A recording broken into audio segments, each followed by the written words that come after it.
Marco Reus. Daniel Malen! Wonderful!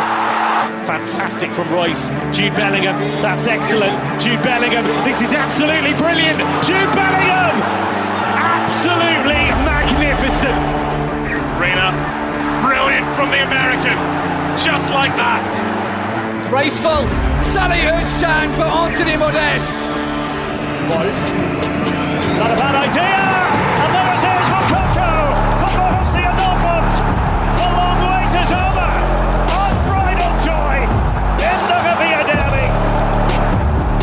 Hey, welcome back to the BVB podcast, USMNT edition. If you are a new listener for the first time, just trying to get USMNT coverage, welcome. I'm sorry if that intro made no sense to you other than the Gio Reyna part. I should have just done Gio Reyna highlights throughout the entire thing. It's what I should have done. Might have made a little more sense. But Carver is with me as always. Carver, how are you doing, man? I'm doing well, thanks. And we got a special guest joining us tonight. If you listened to our last episode, which was the special live show with Manu from Gegenpressen, then you heard this guy chime in with a few questions. His name is Matt Baker from the Flyover Footy podcast. You can always count on Matt. If you're not from St. Louis, just know this guy's basically a St. Louis legend, especially when it comes to soccer. So Matt Baker, thank you so much for joining us. How are you doing?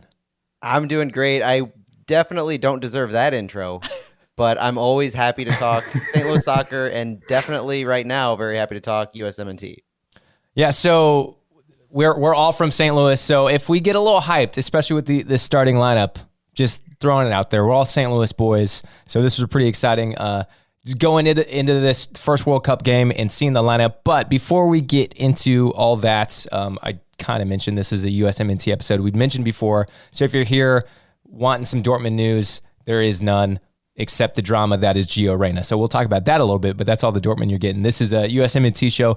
But Matt, I'll start with you, and I just want your thoughts. Not even seeing this lineup, but before that, how have you been feeling leading into the World Cup now that it's here? What were your thoughts going into the World Cup initially? Cautious optimism.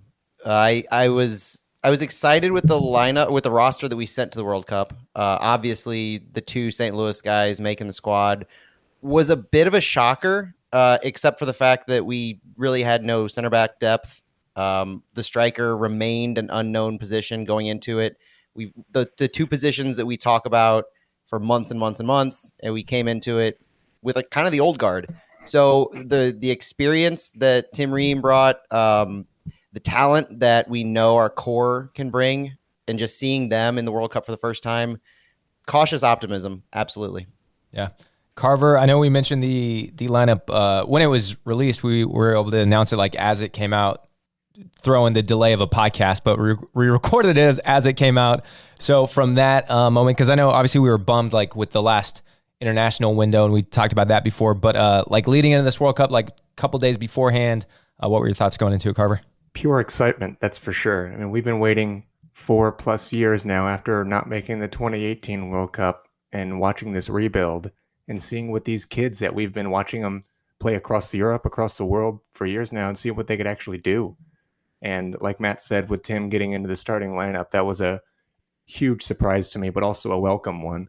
Someone who was debatably not going to be in the squad whatsoever and be on the plane to being our starting lineup for the first game was a cool surprise. So yeah, repped St. Louis there, and just pure excitement for getting ready for this one. Yeah, and we'll touch on it a little more in depth as we get into the episode. And Matt, obviously we were watching the game together, so we talked about it a lot. But I'm just so excited. The Tim Ream, not only the St. Louis tie-in and connection, but just the experience that he brings, especially as we are facing the England coming up, and just him with so much Premier League experience and championship experience, and just he's been playing over in England for a long time. So I think it's crazy that he hasn't really been playing for the USMNT. Don't really understand it. So I'm glad that he got it, and he showed that we needed him. And then I'll just mention on the Josh Sargent thing, before we dive into the lineup, we'll get into it a little more, but for the St. Louis aspect, if you're not familiar with Josh Sargent, he is also from St. Louis. So him and Tim Ream went to the same high school.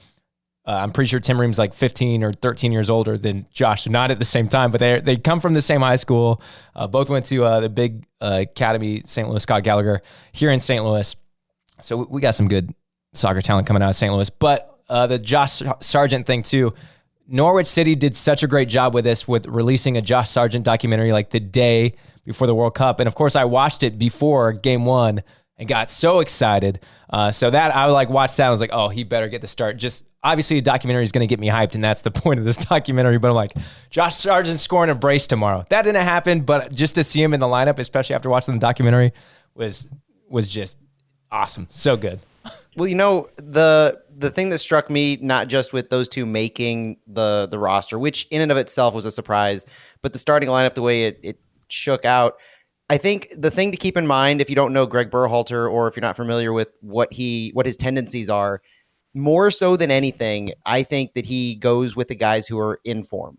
He has his guys, I think, but he really errs towards you being in form.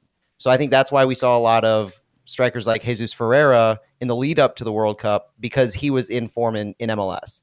I think right now, Tim Ream starting, Josh Sargent starting, some of the other guys that you saw out there are MMA midfield.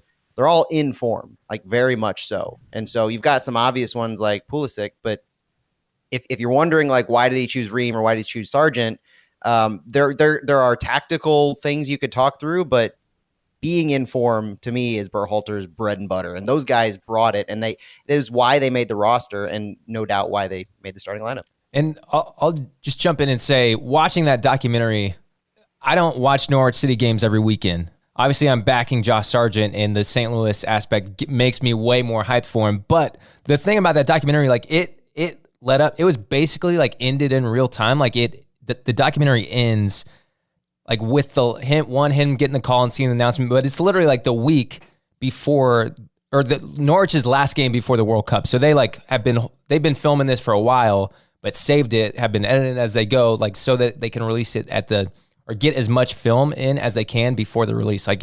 Which proved to me how much he has been scoring. Of course, I've been seeing it on Twitter and everything. But when you see that, you really, if you sit down and watch that, you really see yeah, he is in form. He's had a unique opportunity to where he's been playing as the main striker role because Pookie's been out. So he's got this good opportunity to run, and he's taking advantage of it, and he's been scoring a lot. So if you compare that to our other strikers, and he is the one in form who literally played last week and scored a goal on his World Cup send-off. But we'll run through the full lineup. Of course, Matt Turner got the starting goal. We had Dest at right back, Zimmerman and Ream are our two starting center backs, Jedi Robinson left back. Then we, like you said, the MMA in the middle in our 4-3-3 with McKinney, Adams, and Musa. Tim Weah, Sargent, and Pulisic started up top. Carver, your thoughts seeing this lineup? And we hyped up St. Louis a lot, so the rest of it. Bring us down to reality a bit? No. This is pretty much exactly what we expected from Berhalter. With the 4-3-3, he's going with that diamond. He's a big fan of Musa, so I'm not too surprised in that sense that he got the start with McKennie and Adams. Some people were kind of skeptical if he was going to go with either Weah or Reyna, but maybe again with just the hot hand, or some people were saying he was trying to ease Reyna in, I guess, from the injuries from the past from Dortmund. But later we found out that I guess it really necessarily wasn't true. But other than that, yeah, pretty standard lineup of what we were expecting. Yeah, the only two question marks I had really going into it were Brendan Aronson and Gio Reyna. Those are the only two guys who I could have made an immediate argument for striker position notwithstanding, because that is a cluster in and of itself. But those two were the notables. Everybody else made sense. I wasn't surprised. I was happy more or less to see McKennie and Dest out there, who had rumored to be picking up knocks beforehand. So I don't know if they were 100%, but they were 100% enough to at least play. So that was a good sign.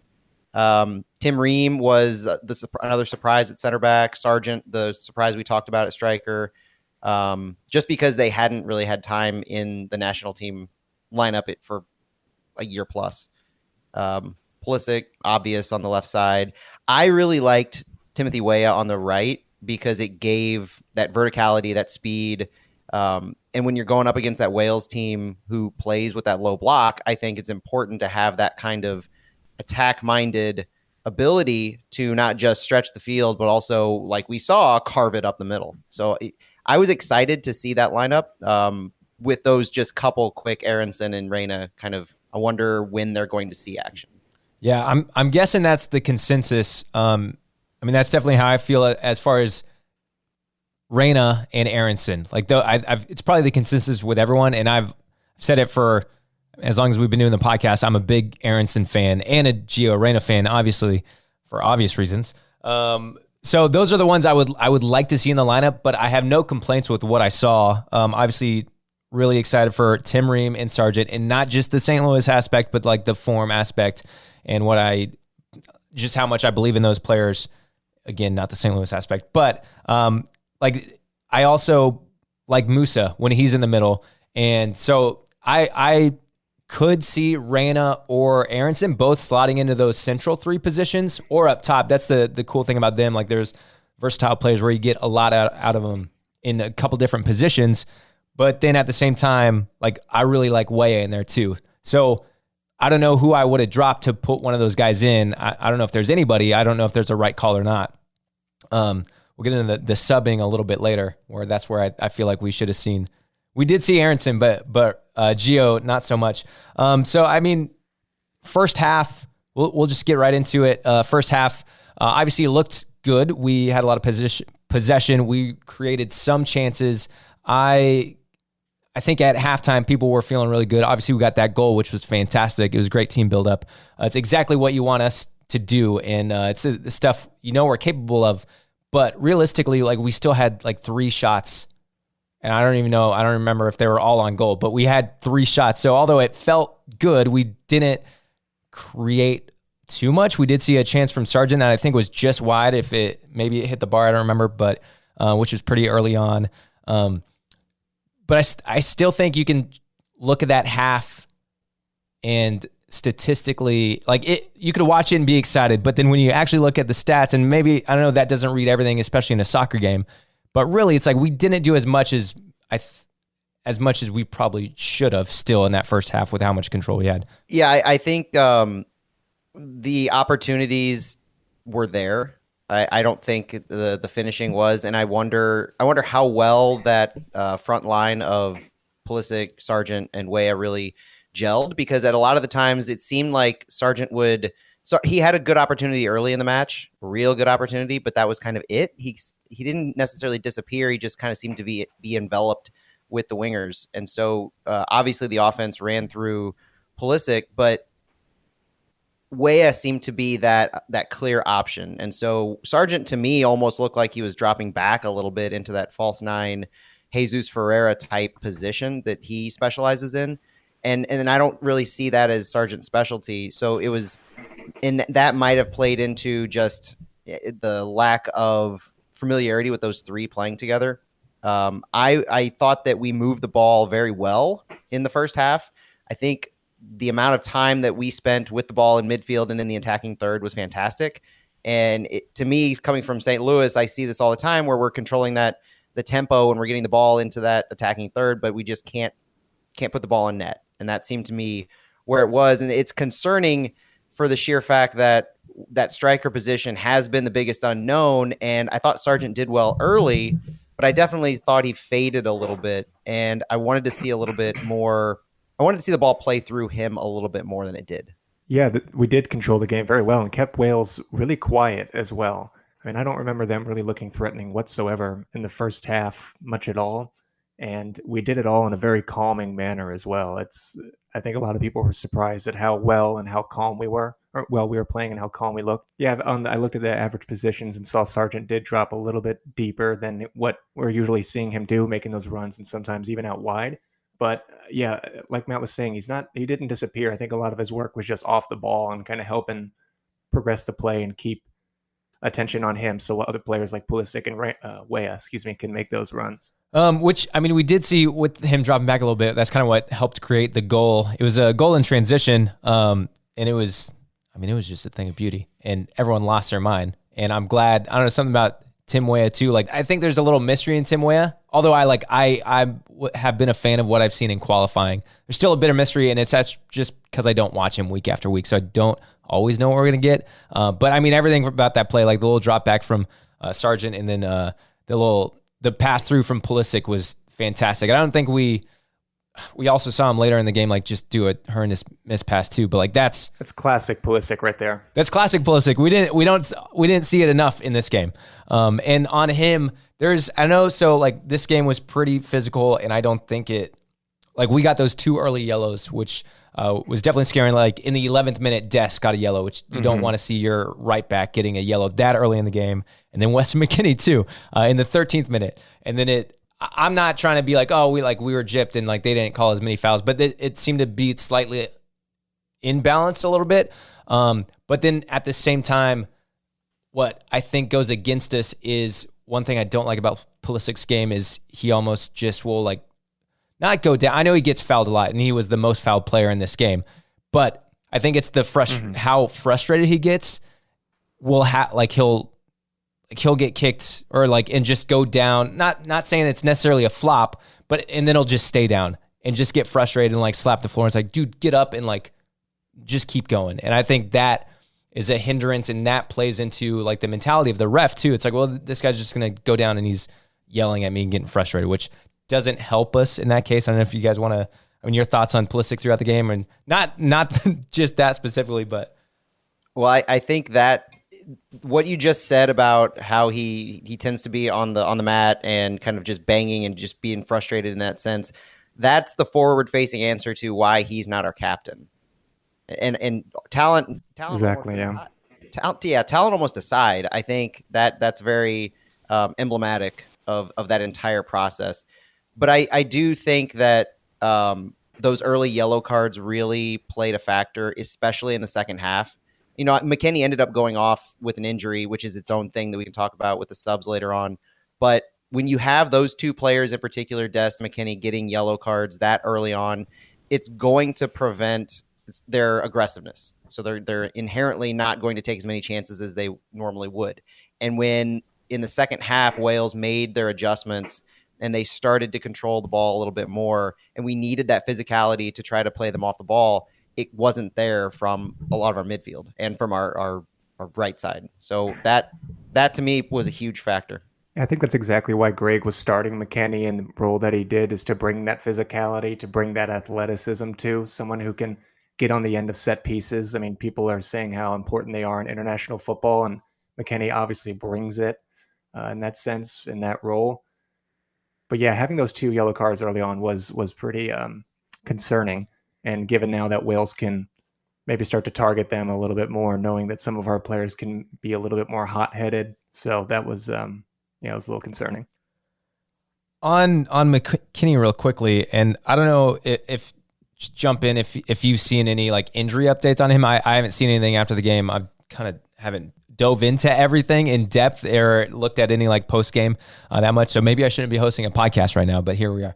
But I know he obviously came off with an injury, and my concern is he hasn't been playing at Juventus because he's been injured. So I was surprised to see him start. Obviously, we like what he brings to this team just as a personality and a leader, and how he can control and not like you mentioned on set pieces, like you see him score a lot of set piece goals, but just his presence in the midfield and what he can do is great. And we would definitely be missing that. But now I'm a little concerned, like maybe he shouldn't have just started. Maybe he could have been a sub later on. The injury seemed to be like groin related. He was definitely holding his groin, but that wasn't the injury he came into the game with. So I was personally focused on finding out what was going on with Gio Reyna after the game. I haven't seen any long-term concerns with his availability for Friday. Same with who else was it that got hurt? Oh, Musa is supposedly left with an injury as well. And I haven't heard anything about his lack of availability. So right now I'm assuming both of them are going to be fit and available. We can jump into the sub. So the thing with Reyna, I think we were all hoping to see Reyna come in, especially when we saw the alternative sub. But there's a little like mixed news coming our way. I don't know the timeline of this, like when everything came down. I kind of saw it after the fact, but Berhalter had mentioned that Gio had some tightness in their friendly match or practice match or whatever they had. And then Gio is also coming out and saying, no, I'm 100%, I'm ready to go. Obviously, you can put that on like players just wanting to play and be like, get their minutes and just kind of play through an injury if they need to. And obviously, we know Gio's history, and he's been injured for a long time, so we understand. I will say, from the Dortmund perspective, we understand taking it easy and easing him into things, but yet the last international window, Greg Berhalter starts him in both games. He ends up getting injured, and us Dortmund fans are like, what the hell are you doing? But then after the game, we get the comments from Berhalter about what the speed and physicality that we thought Jordan Morris could give us. I don't know how I feel about that argument is against Gio. I don't know. I want to start by saying I think Aronson coming on was the exact sort of sub I would have made to begin with, maybe like 4 or 5 minutes earlier. But definitely Aronson and Reina both are game changers. And Aronson's has someone that, he's got the work rate in him to go and track people down defensively and offensively. So I would have definitely made that sub. But maybe 5 minutes after that, that's what I want to throw in Reina next. Reina would have always been the second sub for me unless there was a injury concern. And if that's the case, I still don't understand why people are on the bench if they can't play 20 minutes. But anyway, that's beside the point. And we just kept watching the game go on, and he was not coming in.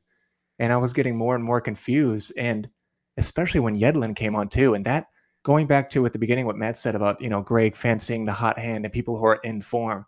I mean, I don't watch much at MLS, so I could be corrected here, but like, has Yedlin been in the kind of form where he goes in over Scally?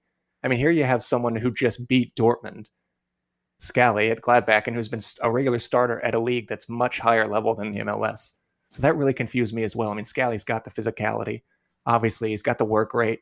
I mean, he's not slow. He's pretty quick. And I think he could have done a hell of a lot better than Yedlin. So just, two very questionable subs that, I don't want to be too harsh, but like, I kind of feel like costed us the game in that sense, because this game was begging for Reina. I mean, just begging for him to come in, link up the attack, and unlock the Wales defense to net one. Yeah, echoing, Brandon Aronson was the right sub to come in first. And I definitely feel the problem started with the late sub. It was clear from the get-go in that second half that Wales made adjustments that we were not prepared for. And the attacking-minded, controlling the ball into the attacking third disappeared at the start of the second half. And I would, in retrospect, especially knowing that McKennie picked up something, would have loved to have seen him potentially subbed off earlier, especially knowing that he may, if he wasn't on a minutes count, it was likely that he was going to be the first sub off, knowing what he came into the game with.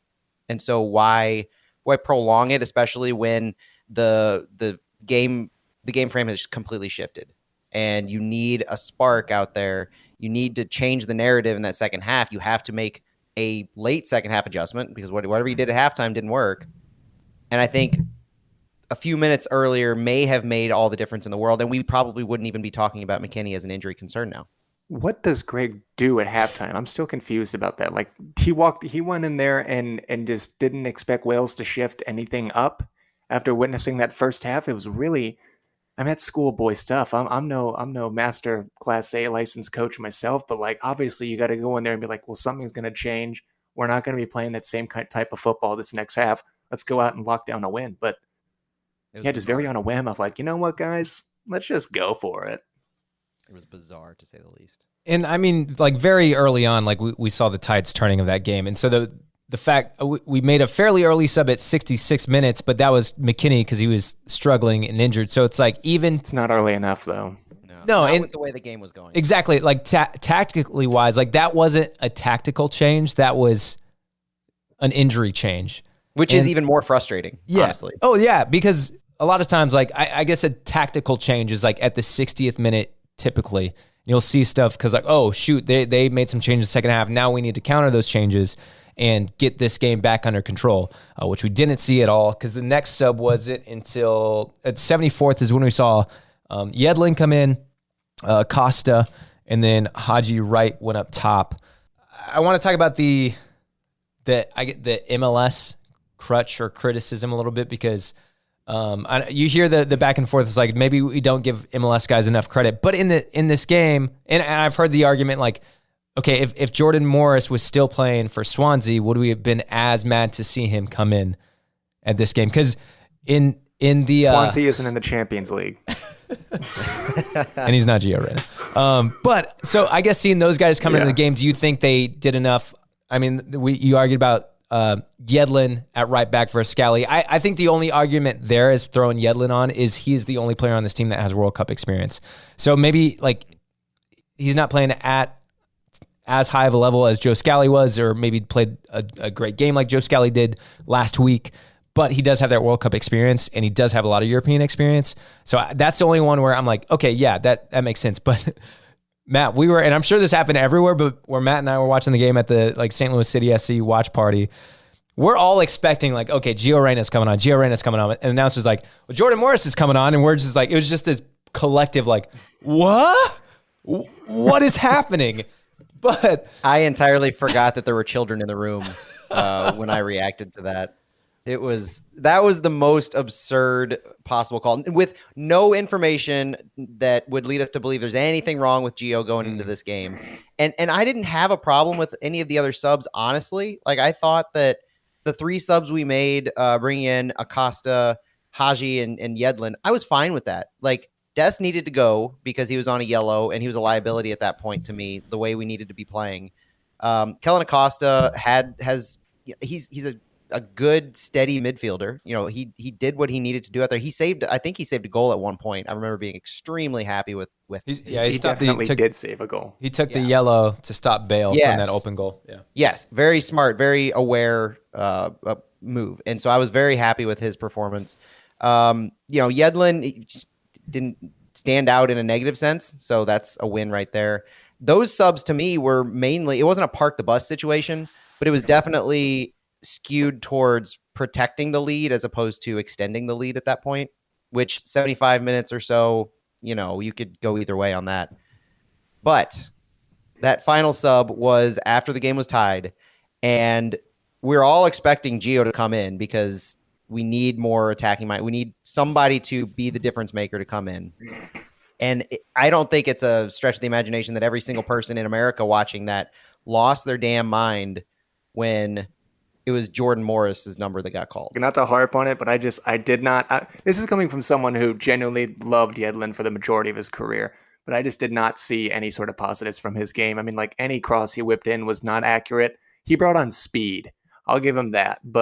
And yeah, World Cup experience, but that didn't seem to matter much either. But anyway, that's all I was going to say. Go on.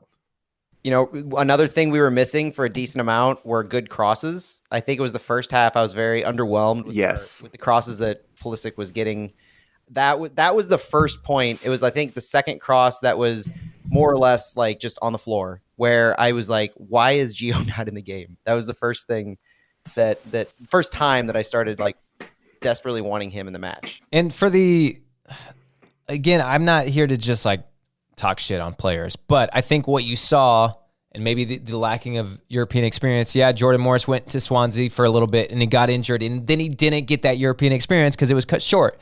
And if he had the opportunity to stay, then we would probably be talking about this a lot different. But what I saw in that game was a couple different instances where Jordan Morris got the ball down in the corner and then tried to cross it, but just kicked it. I mean, granted, like the defender like kicked it right at the defender, or the defender was able to block it, but he didn't have the skill necessary to get around the defender to get a cross off, which is what we needed.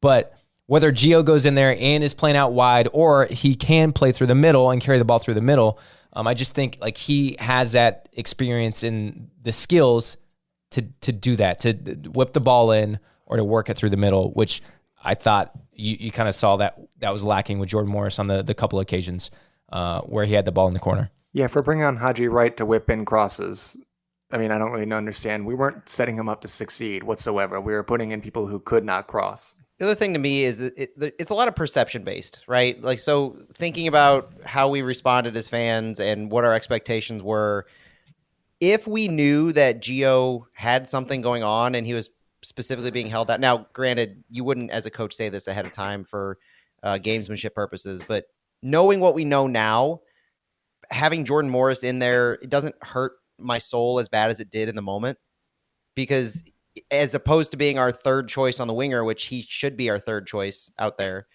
he was the next man up. And looking at who else might have been available, I don't have the biggest problem in the world with him being out there. But what Carver just explained kind of goes to that absolute skill drop-off that exists between an option like Gio versus an option like Jordan Morris. And yeah, Morris he's fine. He's good in MLS. He is a great forward in MLS. Gio is a better option. And knowing that we had that on the bench and knowing afterwards that he said, but I'm 100%, I'm good to go, that hurts. Yeah, I'm not doubting Morris's ability in certain aspects of his game. I mean, I just don't think he was the kind of player that we were needing in that moment. Yeah. Even quality aside, he was just not the player that we were needing. So sticking on the MLS topic, the MLS comparison, what did you think of Zimmerman pre-penalty?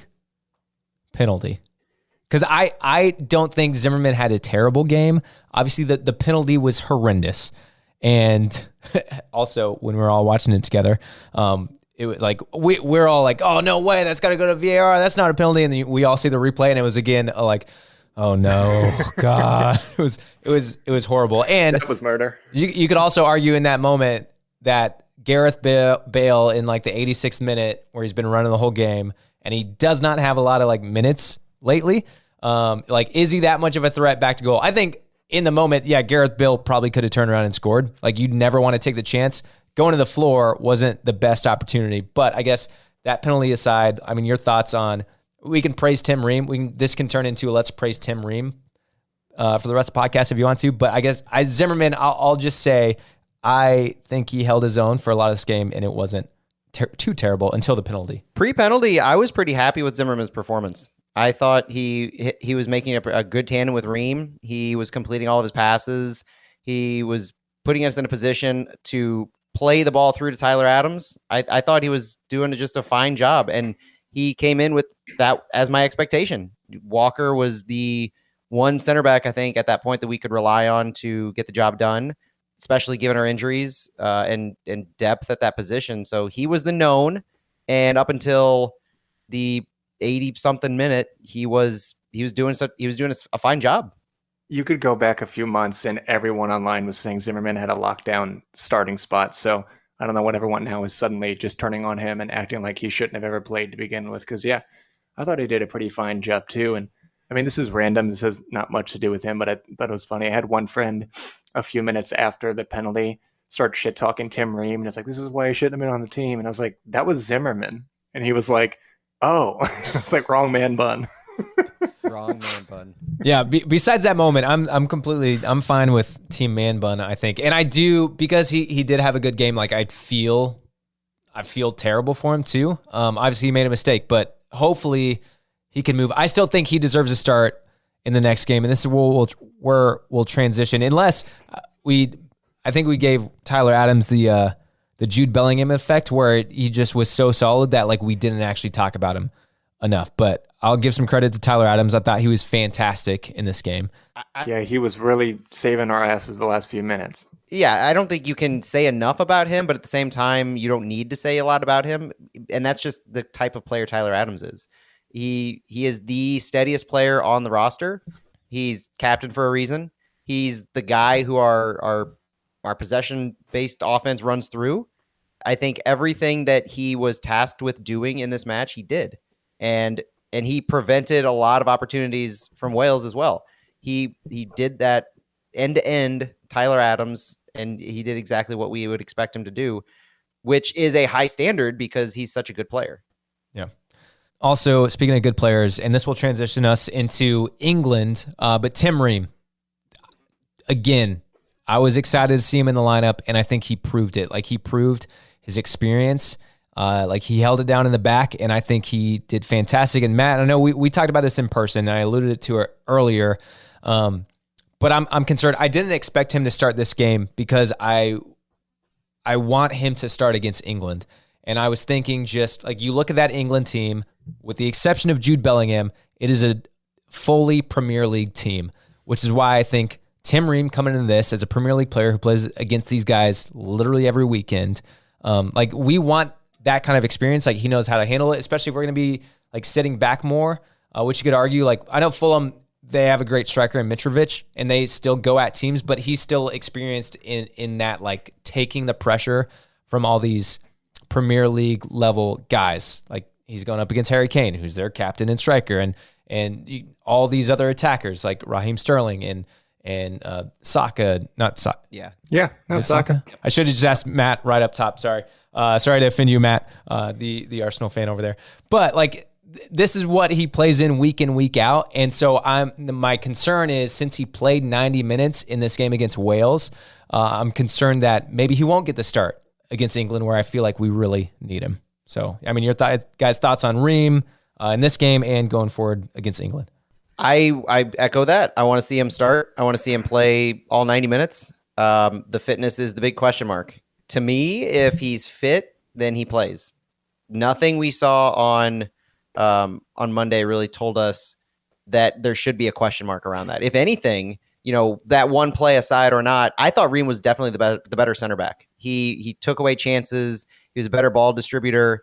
I think right now he's my number one center back. And if you're gonna do anything with that back line, which we know Aaron Long is lurking, I would like to see Ream and Long as opposed to Ream and Zimmerman if there's going to be a change made. Now, with that said, I don't think there is reason to make a change in our center backs. I think the familiarity, I think the way that they were controlling that space on the back line will lend itself well to England. I think I think it's going to come down more to our fullbacks than it is our center backs as to how a lot of the playmakers on England's front line are really controlled. It's a tight line that they can keep. And so I think Harry Kane can be controlled with those two. So yeah, I don't see anything wrong as long as the fitness is there for Ream being there on Friday. I think some reports came out saying that Kane actually picked up a slight knock in his ankle. So Yep. We're not even sure if he's going to be ready to go for Friday either. And it's going to be one of the biggest tests, I think, of Ream's career fitness-wise. I mean, obviously, he's going through a grueling season right now. Everyone's said the biggest concern to begin with is if he does get called up, he would be exposed the most against England because of the high line we play in his age. But yeah, like Matt said, I don't think there really needs to be a change at the moment, other than I think CCV needs to be our third choice. If anything, I think Carter Vickers is miles ahead of Long personally. I think that note of our high line and needing to track back is what may give Long the edge, at least with familiarity and experience in that type of a need for him. Throughout the rest of the pitch, do you guys see or want any other changes given there's no like serious injuries? Are there no serious injuries? I don't know. Is it safe to say that Gio's not seriously injured? And I told you I'm not prepared. I really don't want to harp on Gio. I'm just like, all day long I've been going back to those quotes at the end of the game. And I think Carver said it earlier, like if you're not fit enough to be considered to make an appearance, why are you even named to the bench? And that's Gio in the first game to me, because when you got to that point of needing a sub to make a difference, and you're going with just a player who you need to win a game, speed and physicality, and you go with Jordan Morris, Reyna's not 100% fit in the eyes of the coach, despite what he says. So if that tightness can be resolved, our indicator for whether or not what they say is Reyna will start. Like, if he's healthy enough to play, he needs to start. Period. End of story to me. And if we don't see him in the starting lineup, I would immediately think that he might not be available for the match. Where do you think he plays? It's a tough one, isn't it? Because Weah netted one. Yeah, but it also might depend on the health of our midfield. So needing to confirm the status of McKennie and Musa, I think he'll play on the right side. If push came to shove. That's what I would do too. Either McKennie or Musa for me. Have him run up and down through the middle and help link up our attacks. That's what he's best at. This tends to happen every time we do the Dortmund podcast, but it seems like by the time the episode comes out, we have a lot more news on the players. So there's a good chance that by the time you've listened to us say everything, you can just check Twitter or whatever the latest press conference was and find out what's really going on. Or who knows, we'll find out we have a surprise injury day of, like we tend to do with Dortmund. But do you guys have any predictions for this game? I'll just start, and before I pass it to you guys, I went on my American Freedom Revolution rant a couple episodes ago, so I don't need to do that again. But I'll be optimistic and say, like, I think we can get a result against England, a win. I'm not sure there, but I think we can get a draw. Like I'm confident that just us as Americans, like we have that like American edge. Like there's a little more in this game because it's America versus England that hopefully gives us what we need to get a result out of this game. If Maguire starts and Kane is injured, I feel like we could also get a result out of this. And we've got some pacey wingers that can tear that fridge apart, and he's not going to be able to do really anything about it. Took the words right out of my mouth. If I'm awful with scoreline predictions, but I'll say 2-1 US if Kane doesn't play, 2-2 tie if he does. Cool. Well, Carver is yawning, so maybe we should. Quick credit to Matt Turner, who, if it weren't for the speed of that PK, he would have saved it. It went off his fingertips. He guessed right. It was just such a dagger to see that. I mean, it was a great PK attempt, and he played a great match the rest of the game too. So credit to him. Yeah, I had a lot of confidence on that PK. Honestly, like I thought, I was just feeling it that he was gonna save it, and he did get close. There's so much power on it, and then he made that big save off the header.